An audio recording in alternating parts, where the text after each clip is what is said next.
Mr. Marshall Tuck. Ladies and gentlemen, this morning has been absolutely terrific.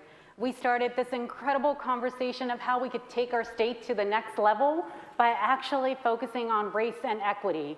We then moved on to a conversation with youth. Thank you so much for those students that shared their stories. And you all are a reminder of what our nation, what the hope for our nation is. Thank you. Next, we moved on to early care and education. We have to set the foundation early, and our systems have to work together. And after we laid that groundwork, we moved on to getting down to facts and the state of our public education system. Some challenges, but lots to go. In the morning, I also shared my story of taking my little boy to kindergarten. And I shared with you, first days are tough. And ladies and gentlemen, we're going to open the curtains behind us and share with you the birth to 12th grade water cooler. First days are tough. And I will share our first challenge. So Mr. Marshall Tuck was going to join us in person. I will let him share the story that happened to him at LAX to share exactly why he can't be here in person. He will be joining us via video, but remember, all first days are tough. So as we talked about that first day of kindergarten, the first day of the birth to 12th grade water cooler, you'll hear, I promise you want to hear this story. It is just unbelievable. The rules of the game for our format for having the candidates give a discussion. First, we are going to give Mr. Marshall Tuck a chance to give a 5-minute overview of his vision, and you will see it on screen. Then we will bring up Louis Friedberg and Citlali Ruiz to give you a sense of Q&A with the candidate. And then we will move on to question and answer by the audience. The audience has an opportunity to ask questions in the back. And then we will have closing remarks. But please stay seated because you want to hear the story. Thank you so much. Turning it over to Marshall, if we could put, terrific. Hello, everyone. Can you hear me? First, I apologize very much for not being there in person. As Carla mentioned, I spent 3 hours in LAX today. Just had a really bad luck day where the plane was delayed and they kept delaying it and mechanical issues and we couldn't get out there. So I really apologize for not being there in person. I really appreciate the folks at the Advanced Project and the folks working at the conference today for doing this last second shift to a video conference, and looking forward to seeing you all in person, hopefully at the next water cooler conversation. And again, I know your time is very valuable, and we made real efforts to get out there today. Just unfortunately, travel and a unique mechanical issue prevented that from happening on our airplane. So thank you so much, and looking forward to having this conversation remotely. And in terms of jumping into this conversation, I'm running for state superintendent because I believe in our public schools.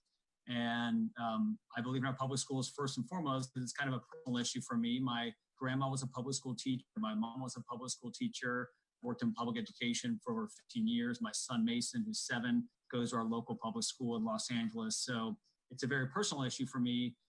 But I ultimately believe deeply in our public schools because with a quality education, every child, regardless of circumstance, at least has a shot to be the person that he or she wants to be and can be, has a real chance at a fulfilling life with a quality public education. And I also really believe that there is no equality without quality public schools in our neighborhoods. And I also believe public schools aren't just about the individual, it's about community. When we have an educated public, we have people who are more concerned about the environment. We have a stronger economy. We have less crime. And frankly, we have people who care about each other. We have strong education for all of our kids. So I just think it's the foundation of a community. Yet today in our state, we're not getting a quality public education to all kids, and we're not even close. So as you all know, because you're practitioners, there's 6.2 million kids in public schools in the state of California, and over 3 million can't read and write at grade level. And those results, are even more complicated for our kids of greatest need and our kids of color. I know you guys took on, race and equity this morning. But the bottom line in our state is you look at math proficiency, we're at 73% proficient for Asians, 53% for whites, 25% for Latinos, and 18% for African Americans, that is a system that's not working at all for our young people of color, and it requires real change. And I think the question we all have to ask ourselves as Californians is, how is it possible in a state that's this wealthy with so many incredible kids and so many hardworking educators, how aren't we getting more kids quality public education? And I really believe a lot of that comes down to the fact that our elected leadership in this state really has not prioritized our public schools. And if you look about over the last 40 years, we've gone from, we were 7th in per pupil funding in 1977. We prioritized funding our schools. We're 41st today. That's a political decision. We've also created the California Education Code, which is a book, you've all seen it. It's like this thick, this huge 2,500 page book that's taken a lot of innovation and creativity out of our schools. And we've also had a system that just allowed inequities for particularly our Latino and African American kids to exist decade after decade without real intervention. These are decisions of politicians, and it's why we need to change the politics of education in order to bring real change to our public schools. As I mentioned, I've worked in education for over 15 years. I've led 2 different public school systems. Most recently, I was the founding CEO of a group called the Partnership for Los Angeles Schools, which is a unique partnership between the former mayor of LA and LA Unified School District to turn around the lowest performing schools in Los Angeles. Graduation rates were 36% when we started working with these schools in 2008. They're 81% today. We've had significant achievement, growth in terms of college-ready graduation rates, in terms of decreases suspensions on all metrics, just serving the neediest kids. I also helped create a group called Green Dot Public Schools. Before that, I was the president of Green Dot, which opened nonprofit organization opening charter public schools, different from the partnership with the district public schools. Helped create 10 new schools in South LA, Inglewood, and East LA, and 8 of those 10 schools recognized by U.S. News and World Report amongst the best high schools in the country. So we all know it's possible. You've done this work. You know it's possible. Kids step up, but we need our state to prioritize this issue. California's prioritized other key policy issues, which is why we can educate all kids. We're leading the way in the environment. We're number 1 in terms of our public universities. Unfortunately, we're leading the way in terms of incarceration, which is a terrible thing. We just haven't prioritized our public schools, and it's time to make our kids a top priority and really invest, in my opinion, in 4 key areas, which I'll mention briefly, and we can talk in a lot more detail in the conversation. We have to invest in our teachers and principals. We got to move our schools in the 21st century. We need to fully fund our public schools, and we need to truly serve all kids. Our special needs students, African-American males, English learners, these populations we have not served well ever in our public schools. It's time to get serious about how do we serve all kids, get the funding they're supposed to get into the schools for our neediest kids, move to pre-K for all, get serious about integrating health and human services into our schools in a more deliberate way.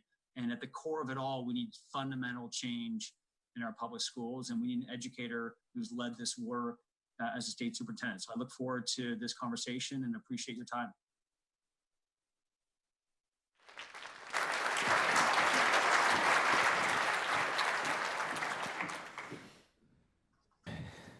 Well, thank you so much for your questions and your vision, Mr. Marshall-Tuck. And I just want to remind the audience that if y'all can start lining up to ask questions so we can get through the process fast.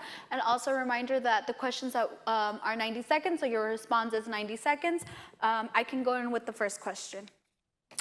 So the Welcoming and Safe Schools for All model resolution just officially released this morning. It focuses on expanding safe haven schools to include all. I apologize for the interruption. Can someone just close to the computer? I'm not picking up all the question and the commentary. I'm not sure if it's either to get the volume closer or just someone to repeat the question. Sorry to interrupt you. So start again, I'm sorry, yeah. So the Welcoming and Safe Schools for All model resolution just officially released this morning. It focuses on expanding safe haven schools to include all students impacted by the current climate of fear, hate, and discrimination. It provides commitments for local education agencies to take action in 3 broad areas to proactively uplift welcoming and safe schools for all students. Safety and protection, support and services, and affirming and celebrating diversity. So again, hopefully I can get someone to help clarify. I think the question was around the resolution, which was sent out to us ahead of time around really making our schools as safe as possible, and really appreciate the work that was done related to that in terms of both for our undocumented youth and for all of our youth in terms of making our campuses safe from bullying, from discrimination and related. And we apologize, and if somebody could please just close to the computer repeat the specific question because I'm just not catching a whole, the audio is just breaking up a bit in terms of the translation here. But yes, that was the question, whether you would support that resolution on the Welcoming Safe and Welcoming Schools initiative. Can you hear us? Apologize for everyone in the audience as we're trying to figure this out. Okay. What would you do as state superintendent to support school districts and other local education agencies to create and implement their own version of welcoming and safe schools for all model resolution? Oh, okay, great question. So thank you so much. Again, apologize, appreciate everyone's patience. And Plan B. So in terms of actually supporting districts and LAs to implement the Safe and Welcoming Schools Revolution, first, thank you so much for your work on that. My understanding it was you and a number of other students that put that resolution together. And I think the focus on implementation is the key here, right? Which is how do we make sure that policy that's passed in Sacramento is effectively implemented in our school districts? And that to me is really where the state superintendent and the California Department of Education needs to provide as much support as possible. I'm glad that our state has a very strong resolution and actually very strong laws around schools being safe havens. So we need to continue to support that. We need to make it really accessible, as you put in resolution. If a school or a district is actually not serving as a safe haven while they're supposed to by law, that's where I think the state needs to intervene quickly and address that directly. Secondly, the resolution talks a lot about how do we actually create safer environments for our students, all types of students. And I think there's some really good suggestions around training for personnel on campus and as well as adjustments in curriculum. And I think we need to do both. And this is where I think, again, the state has a real responsibility. First, with our teacher training programs, I think there's a lot of work we can do for folks who aren't teaching yet and our new teachers as we're training them. The majority, as you all know, are trained in our Cal State system. So really spending a lot more time before in our early teacher training, helping our teachers build the skill sets around inclusion, around understanding the differences of our young people and how to actually best support those as teachers. We also need to have significant professional development on current campuses. And this is where the state, I think, should be providing both financial incentives and sharing best practices to ensure that, one, we're identifying where are the schools and school districts that are really doing the very best, where student surveys are showing kids feel safe and secure, regardless of race, background, gendered identity, documented status. Find out where the school districts are doing most effective work in those areas. And the state's job should be to identify those best practices and share those throughout the state, working with the counties and district to district. In the schools I led, our principals learn the most from each other. Our teachers learn the most from each other. And that's why the state should be sharing quality practices from district to district, from county to county, and then helping build the capacity. We've already started as a state on county capacity and district capacity to share those practices, but really prioritizing the same way we think about prioritizing mathematics instruction, or the same way we think about prioritizing science instruction. We should be prioritizing understanding and empathy. We should be prioritizing what different journeys are like for different segments of our kids, and we're educating our young people. And I think starting early, we do too much of this stuff at the high school level. We should be building it at the elementary school level, where we're really sharing what our different experiences our kids have. How do we actually best support that? And then also, how do we make sure we have the appropriate supports at school sites so that there'd be real intervention when if the school isn't getting the job done on bullying, if the school isn't getting the job done in terms of supporting people. And the schools I led, we had a lot of success in these areas. Santee High School, which was one of the schools in the partnership schools, was one of the first schools in California to have transgender bathrooms. Had significant supports on a regular basis for our undocumented youth, not just for youth, but for their families. Launched a parent college on Saturdays where we supported our families. And the state's job should be to share these types of best practices across the state and across districts. And that's also where having a state superintendent who's done this work before and has been an education leader, I think is essential. Okay, Marshall Tuck, Louis Friedberg, can you hear me now? No, so we're going to use the old-fashioned writing communication.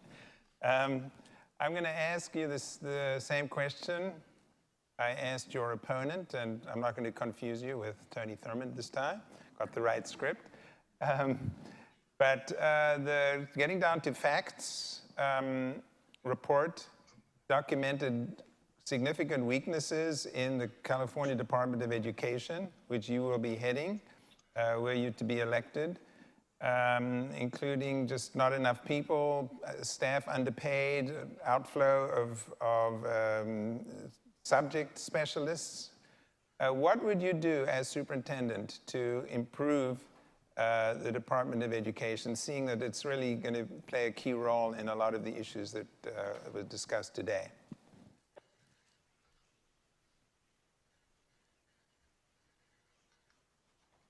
So the question was around what to do to improve the CDE, and again, really appreciate everyone's patience in the audience for the kind of time it takes to type down the questions. So I think that there's some real opportunities in terms of the CDE. Yes, first I'll mention getting down to facts too, which I really believe is a phenomenal opportunity for us as a state. We had so many strong researchers working together to really analyze what we're doing and where we can move forward for our kids. And so I really see leveraging that just unique body of research unique to California that we now have that lays out a lot of the opportunities where we're having success as well as our challenges moving forward. And so I think it's a nice foundation for myself, for the future governor, for the legislature to really align with this community of practitioners and others to drive real changes so we can get our state to where it should be, which is we should have the best public schools in the country, and today we don't. In terms of CDE, I think as is mentioned in the report, we've got a staff that has actually really hasn't grown much at all for a long time, and yet the world has changed, and certainly the complexity in our schools has changed. And there's also, I think, challenges around subject specialists and related. So a couple of general thoughts. One, I think there's opportunity within the California Department of Education to really reshift what people focus on, because the combination of ESSA, which gave more control at the state level, and the local control funding formula, where we're now doing less compliance on district spending, and that's the opportunity to free up staff at the CDE and shift it from regulation and compliance over to service and support of the counties and the district. And that's something that I really hope to shift, change. I think that you want to have the state Department of Education, really be focused on how do we best serve and support our school districts. And I think there is an opportunity to make those shifts. Secondly, with open positions, one thing I've talked a lot about with the folks at AXA who have supported our campaign is how to get more people in the field with specific subject expertise to maybe do rotations at the state level. So 1 to 3 year rotations where we're bringing up English learner specialists or bringing up chief academic officers for schools that have been very successful. So we have folks in the CDE who are really close to the field and to the work that have actually been doing that for a long period of time. And so what I envision is how do we create those positions or expand them in terms of having folks rotating from the field into the CDE so that it's practitioners working with obviously the longer term experts in the CDE that are providing those supports and those services to districts. Third, I'd like to see us actually have districts and counties give surveys to the CDE. Something that we did in our schools, which was quite effective, was every year we would have teachers and principals and classified staff give surveys to our central office staff. And that helped us identify, it wasn't always the easiest thing to read because sometimes they'd have some tough feedback, but it was great in terms of one, identifying where they wanted us to improve supports for them, because I think school systems are all about supporting teachers and principals. We'd be transparent about that data and share, here's what we heard from you, here's where we're going to improve our services. And I'd like to see something like that actually improve at the CDE. And then fourth, we have to champion with the legislature and the governor the need for a strong California Department of Education to really make sure we have the subject expertise to best serve our districts. And then lastly, I think an important piece of work which has been started and there's been progress is, really looking between the CDE and the counties and the CCEE and the Teacher Credentialing Commission. Like we've got to make sure that we really identify, which organizations are doing what and how do we collaborate most effectively. And I know there's been progress in that area, but we got to continue that progress because we want to make sure that the services from the state are as efficient and as effective as possible, and that districts and counties know that we're serving them so they can serve kids. I always remind people, as you all know, the schools I led is any school system, just like state policy, should be focused on how do you maximize the relationship between the teacher and the student, and then how do you actually support the school leader that supports those teachers and the counselors and other supports around those teachers and kids. And it really, so anything above a classroom or a school should be a service-oriented organization supporting the practitioners in classrooms and the school leaders in our schools. Thank you, Mr. Marshall-Tuck. This will be my last question, and then we'll be going into audience questions. So in California, we know that we have more prisons than schools. In Santana, we have a budget, and half of that budget goes towards the police department. $124 goes to us towards education, and $12,000 goes to youth arrest.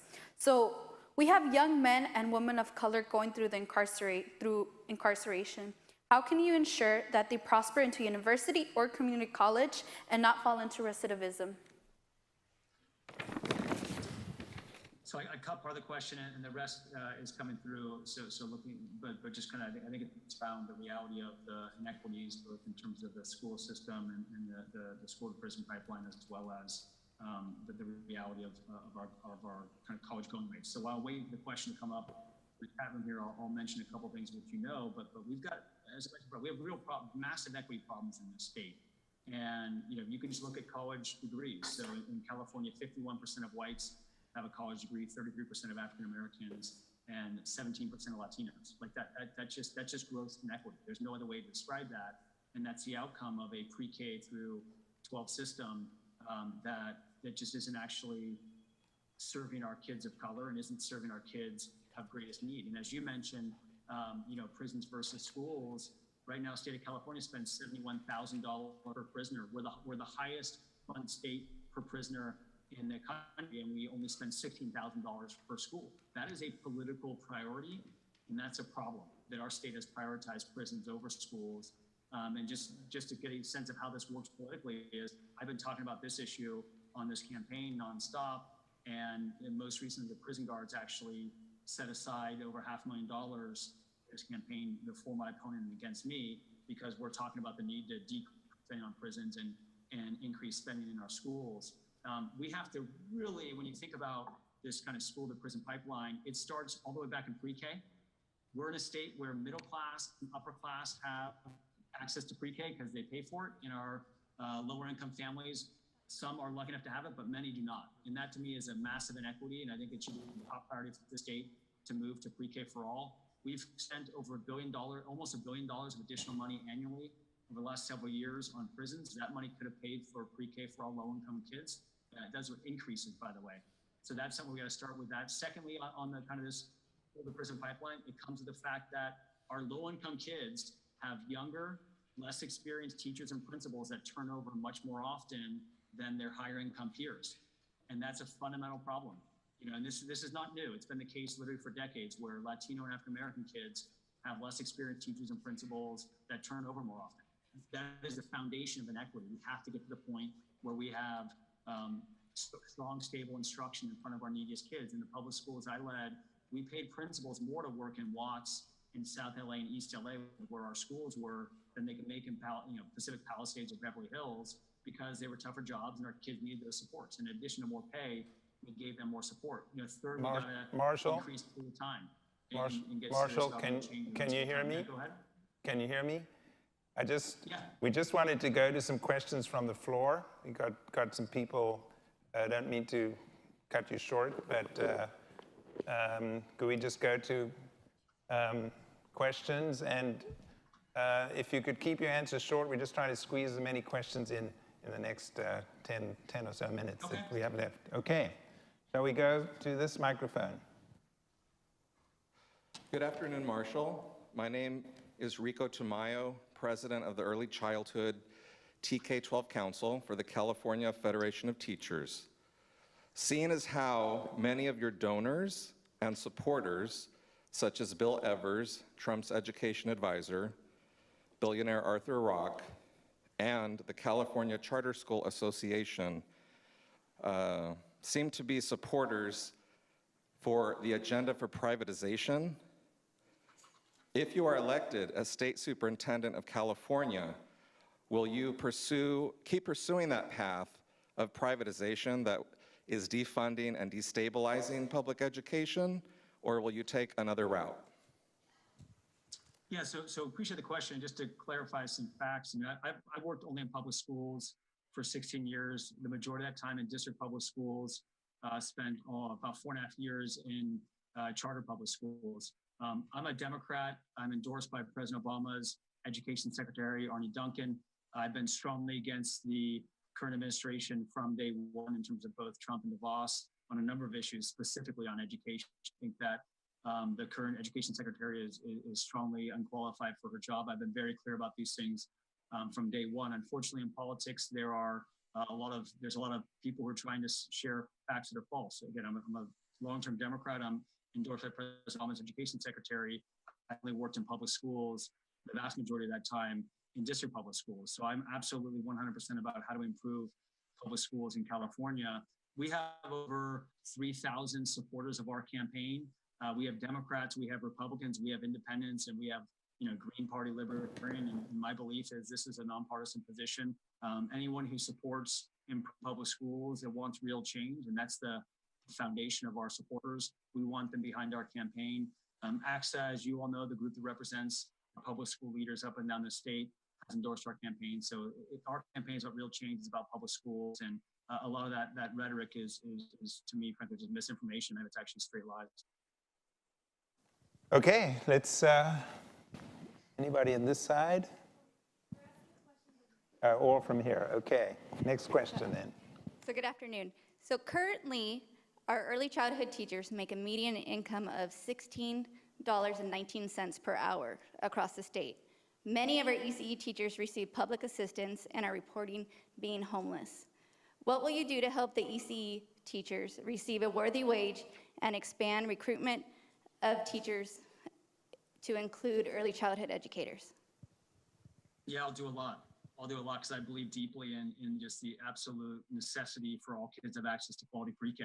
And right now, we know we have both an access and a quality issue. I think it was the New Yorker that had an article that basically said, why do we actually pay our most important teachers the least? And it was talking about how critical pre-K kids, pre-K educators were, and the reality that we pay them, to your point, really almost poverty wages. So we've got, I think step one is let's give free access to pre-K for all. And then step two is we have to professionalize our pre-K teachers. And I think if you're teaching pre-K for 4-year-olds, it should be on a similar salary scale as we think about our teachers in kindergarten, first grade, or second grade. And so that's one, an overall funding issue. I think everyone in this room probably agrees we're 41st in funding in public education as a state. We have to be in the top 10. We are way too low. And as we increase funding, I think a big focus needs to be how do we increase overall teacher salaries, not just for pre-K, but we need to start with pre-K because, as you mentioned, that's a profession that's an area that is dramatically just that the pay is way too low, and that's why we have such high turnover in many cases of our pre-K teachers, and we don't have the sustainability and the quality that we need. We also need to focus on our directors of our pre-K programs, principals, obviously, if it's connected to a K-5, but a lot of our directors too, and there's big area and room for growth for the leadership of our pre-K programs also. So you'll find me as a really strong partner. I'm adamant about the need for pre-K. The fact our state doesn't provide it for all kids and we don't focus on quality, again, it's indicative of a system that's not working for all kids, and it's indicative of the need for real change.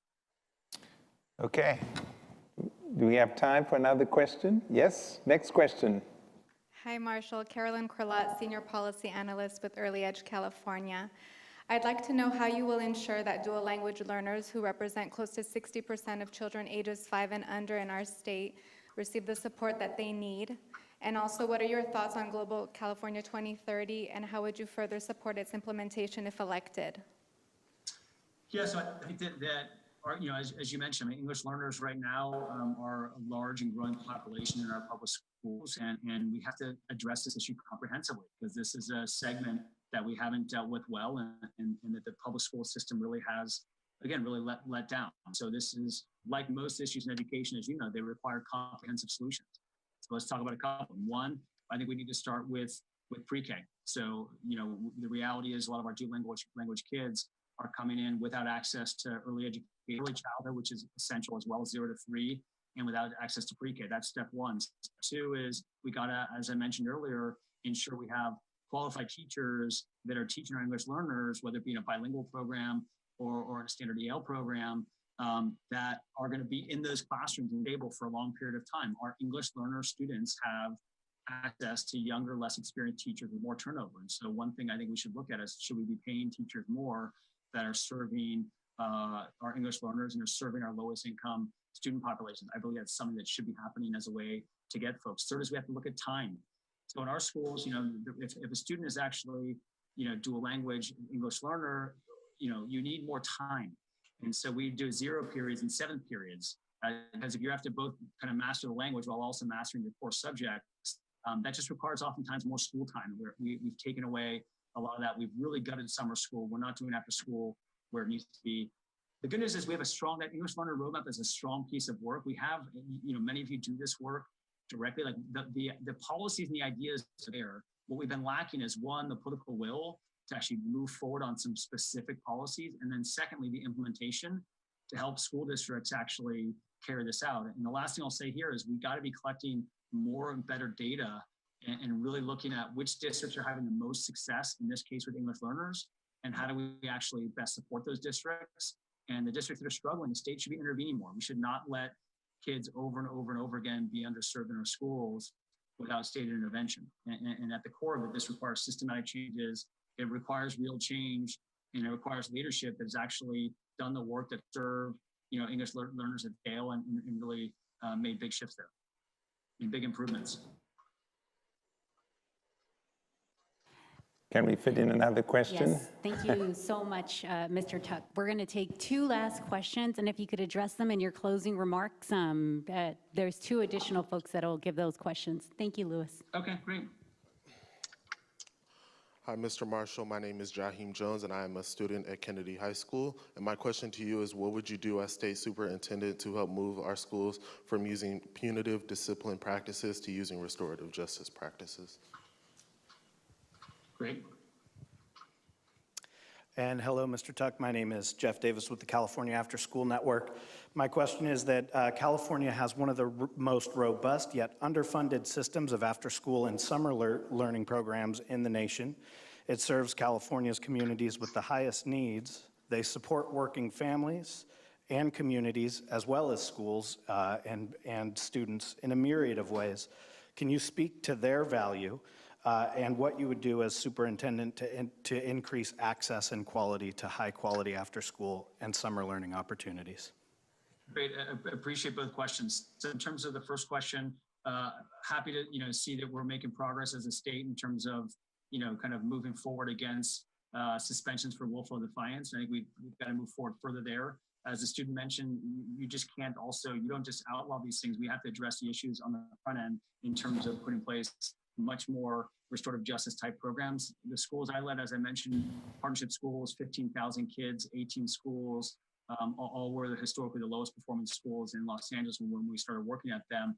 We were a leader in LA Unified in terms of implementing restorative justice programs into our schools. We did suspensions, I believe, were 23% when we started, less than 2% today. And we've actually put in place really strong, several of our schools now actually have restorative justice coordinators on campus.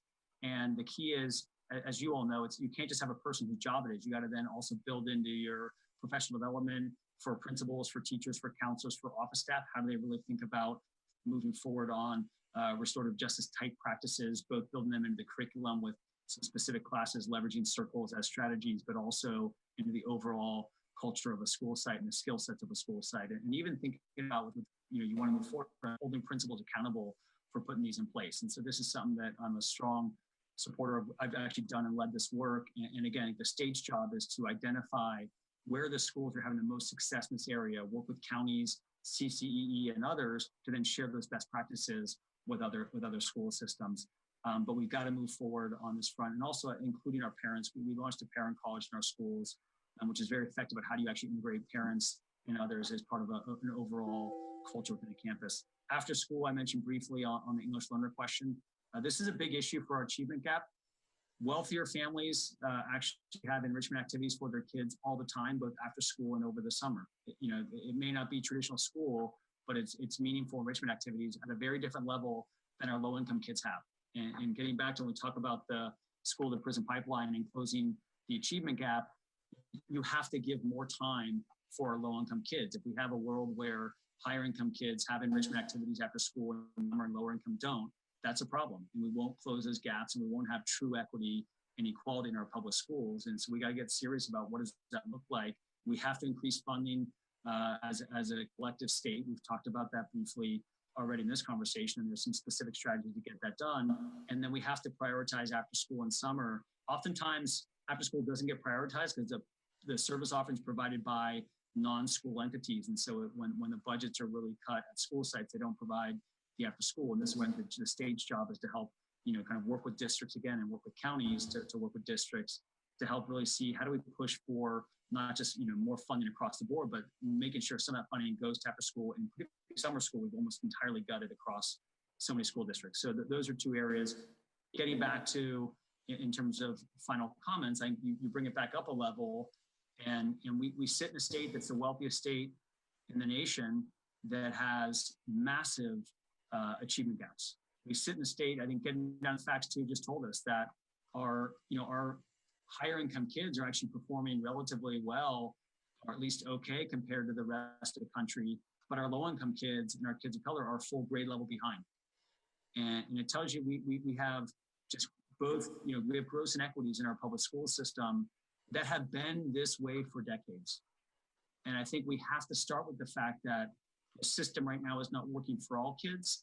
It's not working for low income kids. Again, that does not take away from the hard work of our teachers and our principals and our counselors. Like they're working as hard as they can. It's actually politically, we haven't made the appropriate focus or prioritization for our public schools. And it's time for this state to make California's public schools its top policy priority, I believe, for a decade. I think the governor, the state superintendent, legislative leadership has to get behind our public schools and make them the most important issue. And that's the only way we're going to get to pre-K and after school in summer and high quality supports for teachers and principals and restorative justice. And if you take a step back and think about it, like we can do it.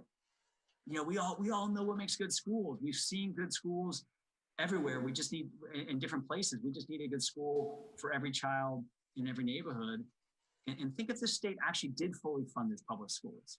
Think if the state prioritized teachers and give teachers free college if they committed to teach for 5 years and pay teachers more, had better teacher training programs. Think if the state actually gave a lot more flexibility from the education code to our teachers and principals to be innovative and creative. If we actually gave kids strong college prep, but also really doubled down on 21st century career tech and opportunities. If we actually gave kids access and opportunity for pre-K, we could soar. There's no question about it, but it's got to start with political change. And that starts, in my opinion, with a state superintendent who's actually led public education change and public education improvements in our public schools and has delivered results for our kids. And I think that's why, if you look at kind of key leaders, Dr. Shirley Weber in the legislature, I think just a real fighter for improving our schools. She got behind our campaign early because she believes we need real change. And we have a lot of supporters who come together like you all. We know our kids can do it. And we just need to step up for them, and they need to step up for them. And the current system is not working for them. And we're making progress, but we have to make much more progress, much faster. And particularly, we are not making real progress on closing our achievement gaps. And we got to get serious about what equity actually really means. And that requires differentiated strategies and supports. Money that's meant for low-income kids has to get to low-income kids. And we're going to change that. Making sure that our kids actually have the access they need to real strong, robust curriculum and support for teachers and principals. State superintendent certainly can't do it all, but it's a big step and an important step. So I look forward to working with all of you for a long period of time. I look forward to seeing you in person. Apologize again for this, more difficult environment to meet each other in, but looking forward to the next water cooler conversation that I can be a part of in person. And you all know it. You all live this work. Our state is not supporting our kids. It is not supporting all of us in this hard work. Our kids deserve so much better. We need leadership that's going to actually bring real change to our public schools, who's willing to think about and own up the books to everything. I know we got to wrap up, but I'm going to just finish with one quick story. I think it's indicative of the change that's possible, it's necessary. When we took over the partnership schools in 2008, we started digging into the data, and these are the lowest performing schools in Watson, South LA, and East LA. And we found out that only about 1.5% of our kids were identified as gifted, even though the district average was around 11%. And this had been the case for decades. And we saw this data and we said, this is impossible. There's no way the kids in Watts are less gifted than kids in Pacific Palisades, something wrong here. And year after year, people hadn't challenged that data. And we said, we got to challenge it because we don't accept this. We got to put kids first.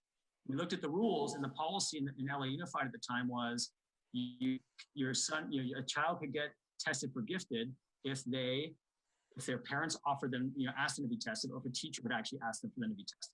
Our parents had no idea that policy existed. And a lot of our teachers just had lost their way in terms of asking our kids, encouraging our kids to be tested for gifted. So the end result is our kids were not getting tested. So what do? We didn't accept it. We didn't just say, oh, this is all we can do. Let's make incremental change. We changed policy. We threw the policy out the window. We tested every second grader in our network that year, and over 12% above the district average actually were identified for gifted, right? And that all that required was, leadership said we can do better, that put kids first and questions how things were and thought about our world in terms of how it could be. And our kids are gifted and they're scholars, and they need us to step up for them. And that requires leadership that's willing to drive change. It's willing to always put kids first. My son Mason, he's 7.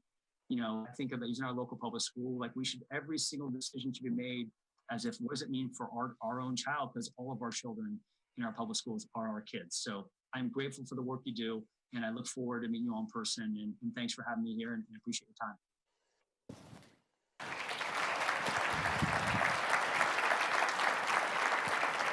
Well, thanks to both candidates, and thanks to the Advancement Project staff and the technicians behind the scenes over there who made this work.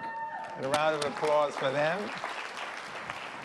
And I now want to call Advancement Project California Executive Director John Kim to make some closing remarks. And thank you for organizing this, John. Thank you so much. So I do want to thank Louis here for sticking through all of this with us. So a round of applause to Louis and Sitlali, who had to leave a little bit early.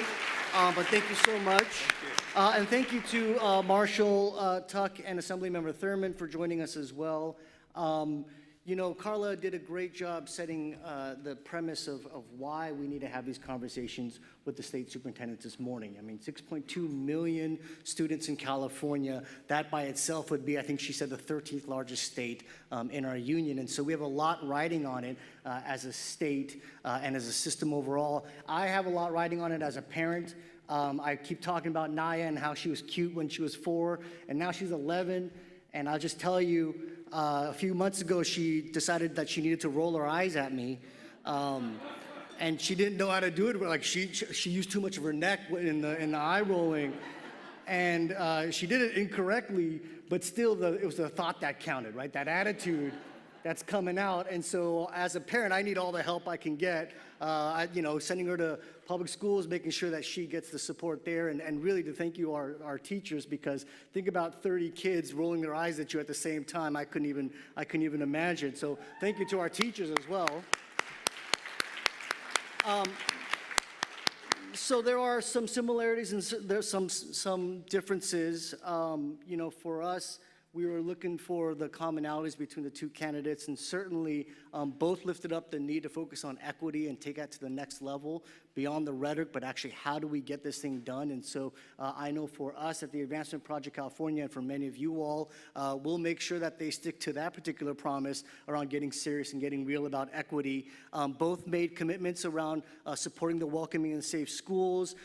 Both thought it was vitally important to increase access to quality ECE, and that we start shifting our political priorities from incarceration to education. And so we appreciated that, and we wanted to put that out there in terms of what we heard from these candidates. In the end, I just want to end for us today, California, as we've said time and time again, is at a turning point. The California we all deserve, we firmly believe this, that California we deserve is just right over that next hilltop, and we'll get there together. Electing leaders like our state superintendent, our governor, is vitally important, but what's more important is that we all kind of figure out our own power to figure out our own ways for change in different corners of California, and also that we all remember to register to vote and to get out there in November. And so we want to also make sure to remind every one of us to make sure your registration's updated. It's good, because we got a lot riding on this next election. And so again, thank you to the candidates, thank you to Sitlali and Louise, and thank you to my team over there at the Advancement Project for doing some great work all day today. So for us to close it out, thank you so much.